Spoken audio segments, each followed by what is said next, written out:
Matias. Terima kasih. Salam Mbak Tias.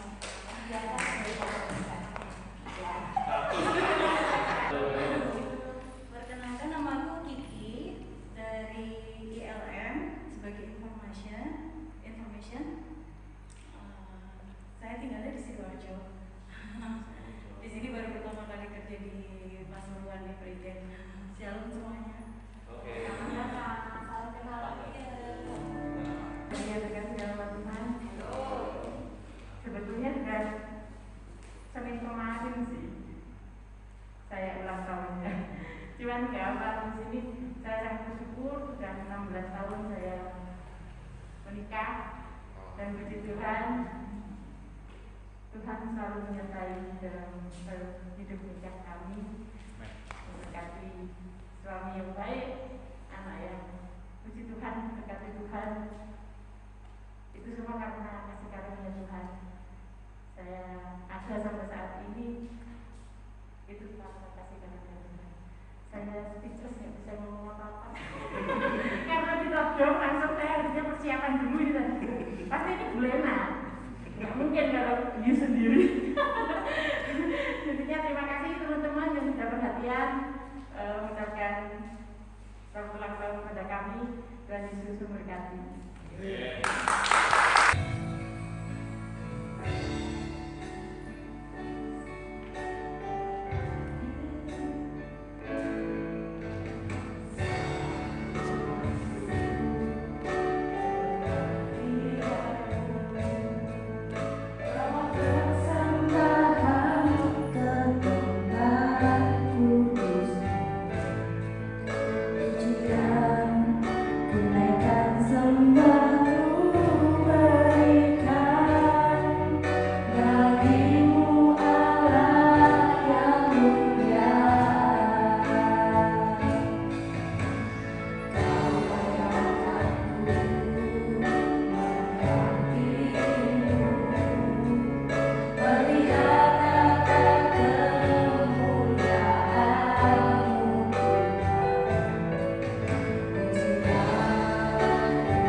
Sebab aku ini mengetahui rancangan-rancangan apa yang ada padaku mengenai kamu.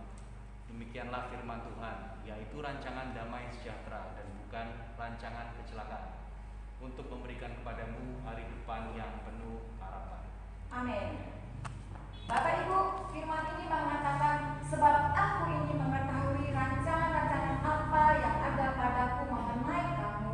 Demikianlah firman Tuhan, yaitu rancangan damai sejahtera dan bukan rancangan kecelakaan, untuk memberikan kepadamu hari depan yang penuh dengan harapan. Tuhan Yesus mempunyai rencana dan rancangan yang indah dalam setiap kehidupan masing-masing pribadi kita yang ada di tempat ini. Tuhan itu tahu apa yang terbaik yang Dia akan berikan dalam setiap kehidupan kita. Dia merancangkan suatu rencana yang baik. Bahkan Dia katakan Dia merancangkan hari depan yang penuh dengan damai sejahtera, hari depan yang penuh dengan harapan, bukan hari depan yang tidak ada harapan. Tapi seringkali kita tidak menyadari bahwa Tuhan itu sudah merencanakan dan merancangkan sesuatu yang baik dalam kehidupan kita.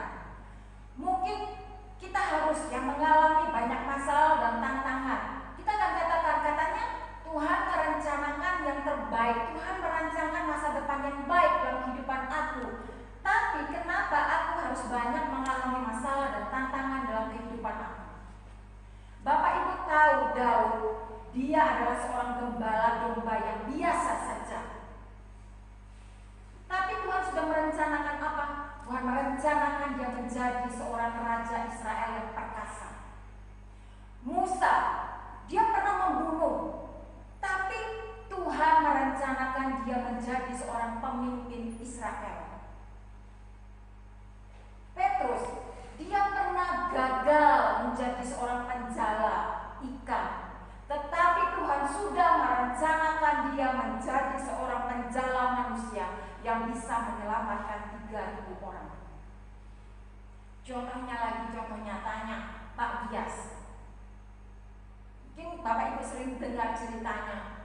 Waktu Bapak sakit, masa depan keluarga mereka sepertinya hancur. Sudah tidak ada harapan untuk membeli daging aja. Saya dengar cerita ibu itu harus menjual sepatu supaya anak-anaknya bisa makan. Ibu sampai jualan juga di pasar. Pak Dias semalam ada cerita dengan Lia. Dia cuma diterima di Borobudur sebagai apa? Dia kepingin jadi bellboy. Tapi kata GM-nya, bukan nanti kopernya yang terangkat, tapi kamu nanti yang diangkat. Karena badannya waktu itu kurus kecil sekali, tidak seperti sekarang ini, seperti doa Yabes, dia mengembang ke kanan dan ke kiri, berkatnya berlimpah-limpah. Dan dia cuma ditawarkan jadi apa? Pabrik area cleaning, ya, jadi tukang bersih-bersih. Dia tidak pernah bermimpi bahwa dia akan menjadi seorang GM. Kemarin dia cerita seperti itu. Dia cuma bermimpi, gaya ceritanya gini ya, jadi supervisor, dia mau nikah. Waduh, baru jadi supervisor aja dia sudah berangan-angan mau langsung mau cepat nikah. Dia tidak berharap menjadi seorang manajer, apalagi menjadi seorang GM. Tapi rencana dan rancangan Tuhan itu tidak pernah gagal dalam kehidupannya. Siapa yang sangka dia bisa menjadi seorang GM saat ini. Demikian juga dengan kehidupan kita semua yang ada di tempat ini saat ini. Mungkin Pak Ananta akan bilang, gak mungkin lah saya bisa menjadi seorang GM, seorang HM atau apa, gak mungkin. Tapi bagi Tuhan tidak ada yang mungkin, Pak Ananta. Amin. Asalkan kita tetap berpegang teguh pada kebenaran firman Tuhan. Terlebih jangan melenceng ke kanan dan ke kiri. Jangan melakukan hal-hal yang dibenci oleh Tuhan. Maka percaya saja semua rencana dan rancangan Tuhan, bahwa masa depan yang cerah dan penuh dengan harapan itu menjadi milik dan bagian kita. Tapi seringkali kita tidak mengerti bahwa Tuhan sudah memberikan itu semua bagi kehidupan kita. Paket yang Tuhan berikan ketika kita menjadi seorang anak Tuhan, paket lengkap. Bukan cuma keselamatan, tapi Tuhan juga memberikan kita kemuliaan.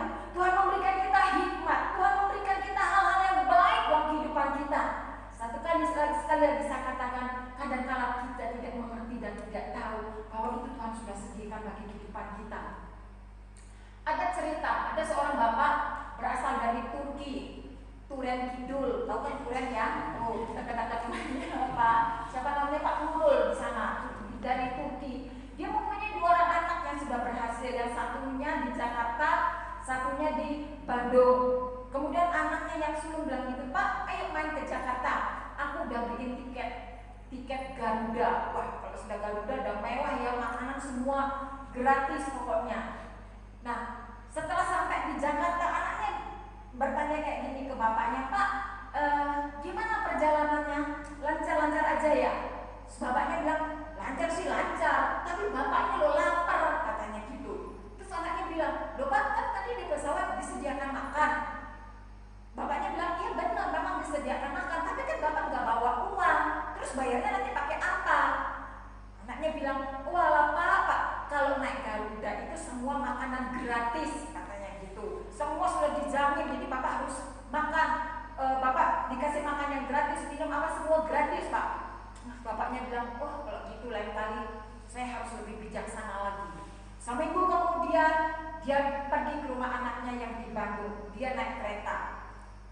Karena dia sudah dengar cerita anaknya bahwa makanan waktu di Garuda itu gratis, begitu dia naik kereta, petugas restorannya lewat kan, dia langsung panggil, sini mas, tolong nasi rames 2, nasi campur 2, terus jangan lupa semua soft drink yang ada, tolong kasih ke saya semua. Terus petugasnya tanya, loh bapak ini sama siapa Pak? Gak usah banyak tanya, saya sendiri, pokoknya saya mau sediakan makanan, pokoknya saya mau makan gitu. Terus bapak ini makan, semua dia habiskan, saking banyak soft drinknya, cuci tangan pun pakai Coca-Cola ya. Kemudian setelah hampir sampai ke tujuan, petugasnya datang memberikan bil untuk dia bayar. Dia bilang kayak gini, kamu jangan nipu saya ya. Loh, maksud bapak itu apa? Saya sudah ketipu pertama kali naik pesawat itu semua gratis. Sekarang kamu mau suruh saya bayar semua, kamu jangan tipu saya ya. Terus petugasnya bilang, oh Pak, beda Pak, naik pesawat sama naik kereta itu beda. Kalau yang ini bapak harus bayar. Wah bapak ini jengkel, dia bilang ini, saya nggak mau lagi ke Jakarta sama ke Bandung, banyak penipunya. Padahal bukan penipu, karena dia sendiri yang tidak mengerti bahwa kalau naik pesawat itu, naik Garuda itu dia makannya gratis. Kalau naik kereta api dia harus makan bayarnya. Nah, saya lanjut lagi ya. Dalam Efesus 1 ayat 19 dikatakan di sana, betapa hebat kuasanya bagi kita yang percaya. Allah yang kita sembah adalah Allah yang mempunyai kuasa yang sangat-sangat hebat. Dia sangat kuasanya itu tidak pernah terbatas dalam setiap kehidupan kita. Kitalah yang senantiasa bahkan sering sekali membatasi kuasa Allah terjadi dalam kehidupan kita. Lewat apa? Lewat pikiran kita, lewat hati kita.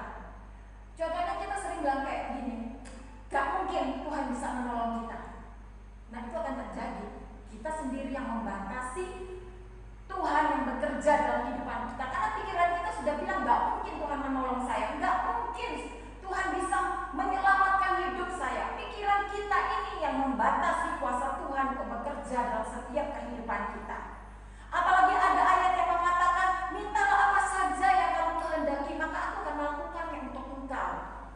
Ada seorang prajurit datang kepada panglima perangnya. Dia bilang, Pak, saya mendengar berita bahwa ibu saya sakit, istri saya kekurangan uang untuk makan. Saya minta uang Pak, dia sebutkan jumlah yang banyak. Kemudian ajudannya bilang kayak gini, kurang ajar sekali ini orang. Cuman tentara biasa, tentara bawahan berani minta kepada pimpinannya. Kemudian pimpinannya bilang, kasih dia semua uang, apa yang dia minta kasih semua. Loh, kenapa seperti itu Pak? Karena dia menghargai saya, dia menghormati saya, dia tahu saya bisa memberikan itu, makanya dia minta kepada saya. Sekarang kita ini mempunyai Bapa yang sangat dahsyat, yang luar biasa, yang di atas segala-galanya kuasanya. Apa yang kita minta sama Tuhan? Kalau kita mau ketemu seorang presiden, misalnya kita ngantri 3 bulan dulu, begitu ketemu ditanya, Pak Nurul, Pak Jokowi nanya, Pak Nurul mau minta apa?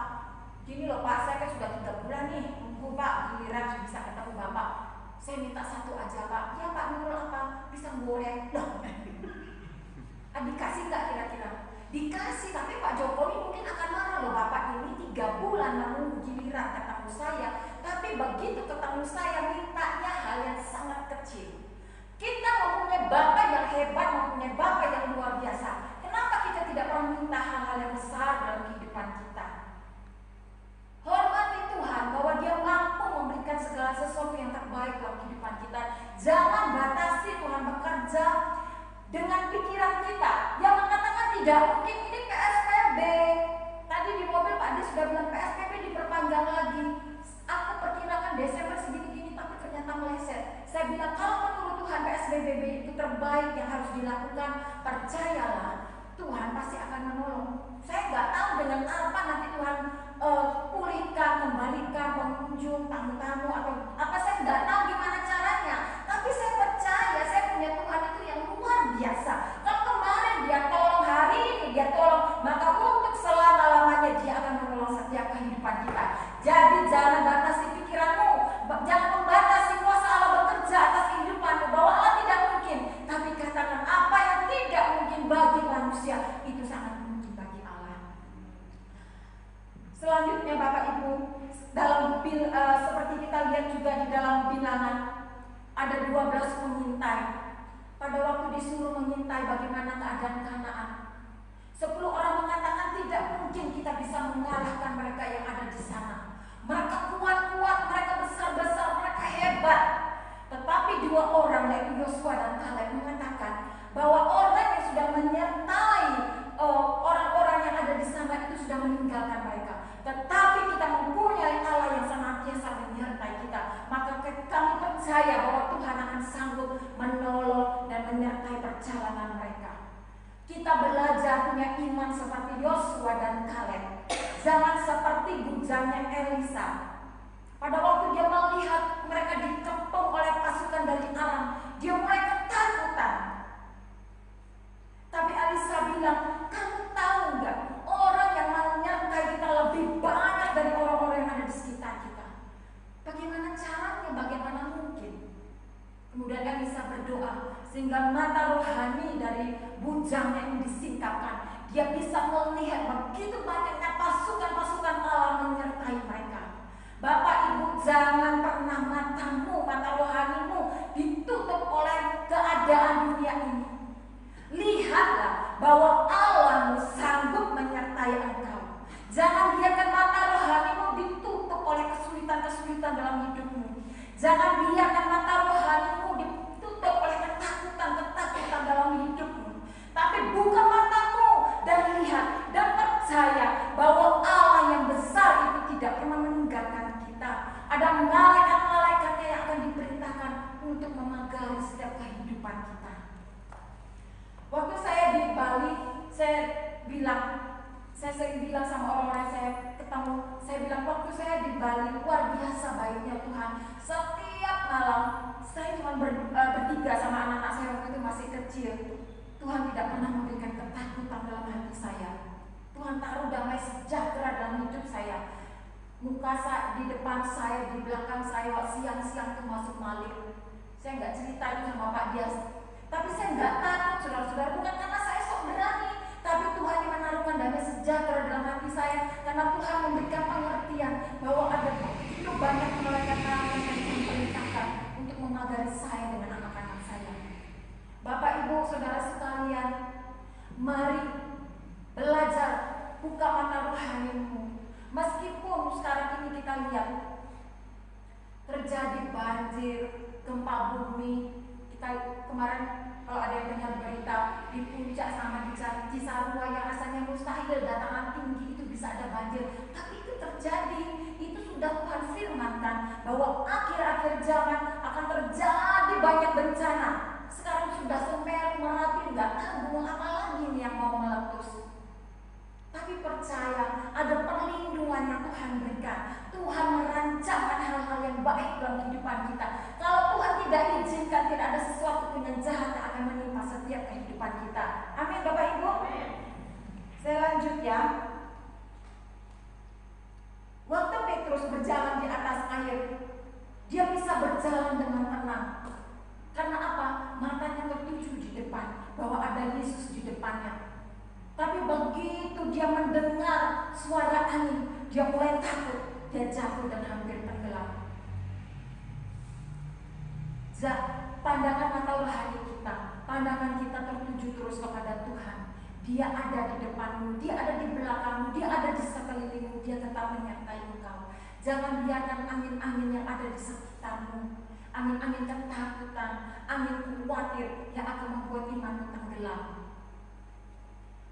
Sebelum tanggal 31 Desember, adik saya yang di Jakarta, di Bekasi, dia WA saya. Dia bilang setiap mau akhir tahun, dia mulai ketakutan. Dia bilang tidak tahu apa yang akan terjadi di tahun berikutnya.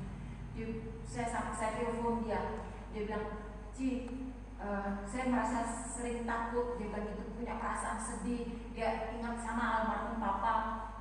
Dia juga bilang gak tahu apa yang akan terjadi di tahun 2021. Saya bilang memang tahun 2021 nanti itu keadaan itu tidak bertambah baik. Tapi percaya aja, Tuhan itu tahu apa yang akan terjadi di depan kita. Dan percaya saja Tuhan itu akan menyertai kita.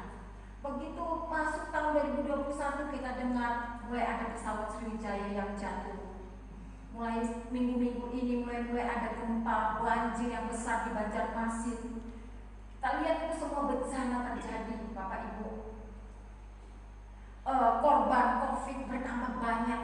Setiap hari di grup hamba Tuhan Malang Raya itu ada aja yang meninggal. Sampai terakhir tadi ada gereja besar yang di Surabaya, pendetanya meninggal karena COVID.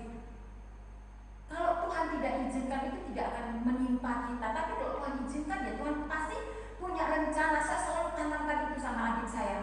Kemarin hari Rebo itu mertuanya meninggal. Hari Selasa itu mertuanya meninggal karena COVID juga. Padahal nggak ada gejalanya. Meninggal Bapak Ibu. Waktu hari Minggunya saya tanya gimana keadaan opa. Opa baik, opa minta roti katanya gitu. Terus kami pikir udah baik keadaannya. Ternyata hari Senin dia WA saya, Ci bantu doa. Si opa ini drop keadaannya. Tiba-tiba drop Bapak Ibu. Dia sesak nafasnya. Kemudian butuh ventilator. Tahu Bapak Ibu? Nggak ada karena banyaknya pasien di ruang ICU yang membutuhkan ventilator. Jadi si opa ini nggak dapat ventilator. Saya di perjalanan saya bilang, Tuhan, Bapak ini Bapak orang baik Tuhan. Jangan saudara bisa bayangin orang yang perlu oksigen terus nggak ada. Bagaimana dia megap-megap nafasnya?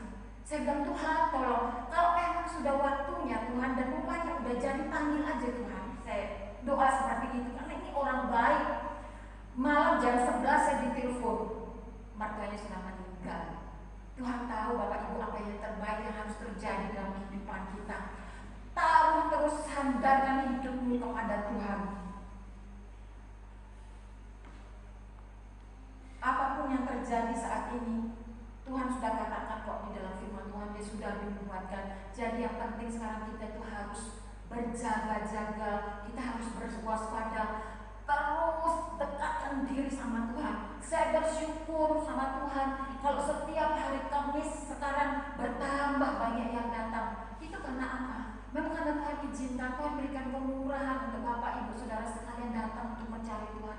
Di tengah-tengah tubuh kita yang capek, kita lelah, tapi kita tetap memberikan waktu kita untuk datang kepada Tuhan. Tuhan perhitungkan kok itu. Tuhan yang kita sembah, yang saat ini kayaknya nggak kelihatan, tapi Dia ada bersama-sama dengan kita. Dia catat, Dia lihat pengorbanan apa yang sudah kita berikan untuk Dia. Dia jamin setiap masa depan hidup kita. Sebagai ayat terakhir, saya mengundang kita semua bangkit berdiri. Kita mau baca di dalam Yosua 1 ayat yang ke-9. Perintah Tuhan, apa sih yang Tuhan inginkan dalam kehidupan kita saat ini? Sudah dapat? Kita baca Yosua 1 ayat 9 dan sudah. Ya, kita baca bersama-sama dengan suara yang keras biar tertanam dalam hidup kita. 2, 3. Bukankah telah kuperintahkan kepadamu, kuatkan dan teguhkan hatimu, janganlah kecut dan bawah hati, sebab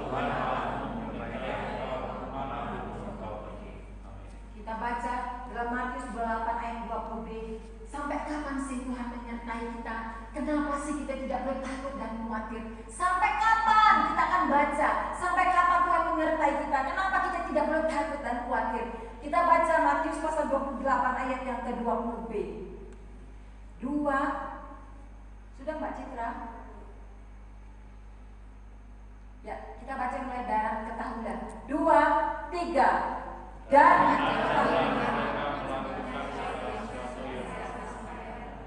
amin.